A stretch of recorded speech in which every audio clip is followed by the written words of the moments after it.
will play host to the World Ocean Conference in Mombasa and Kilifi counties from 16th to 18th June.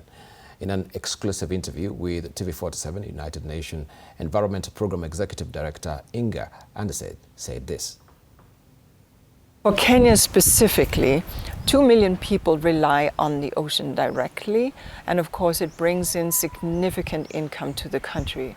So we need to think about the things that the people who live on with the coast can control and the things that they cannot control. Let's begin with what they can control. Pollution that runs off the Kenyan soil into rivers and then into the ocean is a significant part of what we need to talk about. Plastic pollution, but also other pollution. And that means that we need to talk about plastic and so on and so forth, and there's a whole conversation about that. I won't digress. But pollution matters, and so getting good solid waste management is very, very important. Then we need to talk about fishing and how we deal with ensuring that we don't overfish and that we fish sufficiently and not overfish. That means that we also have to control illegal fishing that comes from outside Kenya and maybe tries to fish in Kenyan waters. So we need to ensure that we control that they do not. And that's the Kenyan Coast Guard and others that have that responsibility, of course. We need to talk about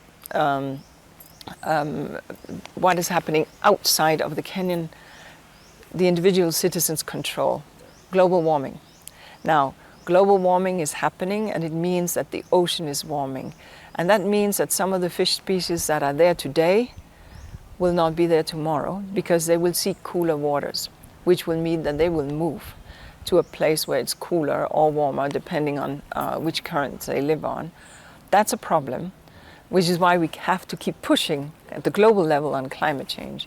Similarly, when the ocean takes up the CO2 in the atmosphere, the ocean becomes more acidic. We speak about ocean acidification, and that can lead to huge blooms of algae. And we have seen this on the Kenyan coast. And algae blocks infrastructure, blocks the beaches, blocks the fishing. And so that's again controlled outside of the individual Kenyan citizens, but why we have to push on climate awareness and climate action.